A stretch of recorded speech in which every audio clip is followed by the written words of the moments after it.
El famoso inversor de materias primas Rick Rule acaba de vender el 80% de su plata física. Sí, justo ahora, cuando todo el mundo dice que la plata solo puede subir. ¿Se ha vuelto bajista en la plata, Rick Rule? ¿Cree que el rally ha terminado o hay algo que el mercado no está viendo? Hoy vamos a desmenuzar exactamente por qué lo ha hecho, dónde ha movido el dinero Rick Rule y qué nos dice esto sobre la plata, mineras, oro, uranio y petróleo de cara a 2026. Y que sepáis, nada de lo que ha hecho tiene que ver con los titulares ni con la narrativa. Y tiene todo que ver con la disciplina de la inversión. ¿Por qué vendió el 80% de su plata? Rick empieza con una distinción clave. La plata para él fue una especulación, no una inversión. Compró la plata cuando era un activo odiado, cuando la gente no la quería, cuando hablar de plata era casi incómodo, cuando la plata estaba a $20. Su tesis era muy simple: cuando desaparezca el odio, el precio subirá. No necesitaba que la quisiesen mucho, simplemente que el odio desapareciese. Y efectivamente eso ocurrió. Y cuando ocurre, la razón original para tenerla deja de existir. Cuando deja de existir odio hacia la plata, para él dejó de existir la razón para tener plata. Por eso vendió el 80% de su plata física. Eso sí, no vendió toda, porque sigue siendo alcista un poco y piensa que seguirá subiendo. Entonces, ¿por qué vendió? Pues no porque piense que la plata no pueda subir más, sino porque su tesis ya se cumplió y dice algo muy del estilo de Rick Rule. La reacción de odio que recibí en redes sociales cuando vendí la plata me confirmó que había hecho lo correcto. Entonces, ¿se ha vuelto bajista Rick Rule? La respuesta es no. Como he dicho antes, es muy importante, Rick sigue siendo alcista en plata a largo plazo. Pero eso no es lo relevante. Lo relevante es esto, que él no se casa con narrativas, se casa con razones. Y cuando la razón desaparece para tener ese activo, rota el capital, aunque la historia siga sonando bonita. ¿Y dónde ha movido el dinero Rick Rule? Pues, aunque parezca irónico, la ha movido de la plata a las mineras de plata. Más de la mitad del dinero que sacó de la plata física se fue justo a acciones de mineras de plata. ¿Por qué? Porque el mercado está valorando a las mineras de plata como si la plata estuviese cotizando a $40 o $45, mientras que la plata en realidad está ya a unos $115. Hay una desconexión entre la valoración de las mineras de plata y el precio de la plata que esas mineras producen.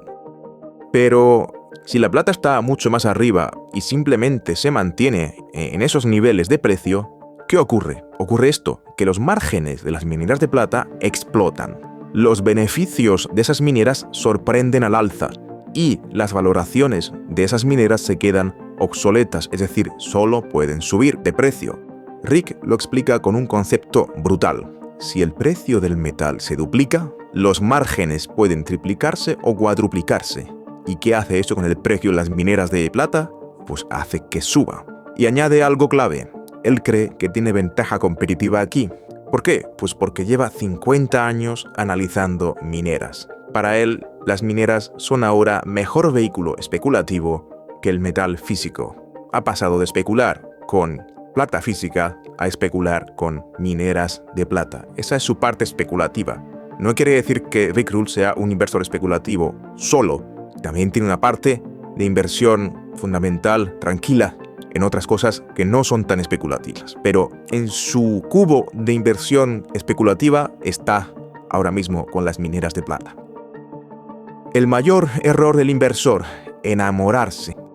Sí, Rick entra en modo maestro. Dice que la mayoría de inversores solo creen una narrativa cuando el precio ya la ha validado. Se enamoran del activo, confunden convicción con fe. Todo lo que hoy se dice de la plata a $80 era cierto ya a $20. La diferencia es matemática. A $20 el muelle estaba comprimido. A $80 parte del recorrido ya está hecho. Y deja claro algo muy incómodo. En los bull markets, o sea, en los mercados alcistas, hay caídas del 30 y del 40%. Y los más enamorados son los primeros en salir por patas, en pánico. Así que sepáis, aunque estemos en un mercado alcista del oro y la plata, en ese mercado alcista va a haber caídas fuertes. Y los que se van, se descabalgan. Y los que se quedan y aguantan, pues pueden disfrutar de siguientes y superiores revalorizaciones. Para Rick Rule, ¿qué es el oro?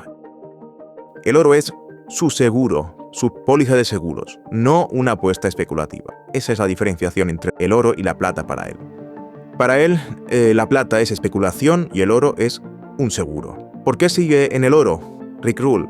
Porque el dólar pierde poder adquisitivo. Los tipos de interés reales son negativos y ahorrar en deuda es perder lentamente poder adquisitivo. Así que dice algo demoledor.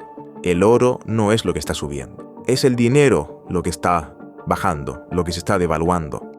Medido en oro, muchas cosas están baratas. Inmobiliario, coches, energía. Si lo mides en dólares, se han encarecido mucho, pero si lo mides en oro, esas cosas están ahora más baratas. Así que el problema no es el precio, es la unidad de medida de ese precio. ¿Y qué haría que Rick Rule vendiese su oro? Rick Rule no esquiva la pregunta. Vendería oro si, 1. Estados Unidos equilibrara presupuestos y redujera su deuda pública. 2. Si se resolvieran las obligaciones futuras, tipo de las pensiones, sanidad y otras cosas. 3. Volvieran los tipos reales positivos. Pero, ¿cree que eso pasará pronto? No, en absoluto. Habla de 10 a 15 años si acaso alguna vez ocurre. Hasta entonces, el oro sigue siendo su póliza de seguros. Y si vas a invertir en mineras, Rick deja una regla de oro para inversores. No tengas más acciones especulativas que horas al mes estés dispuesto a analizarlas.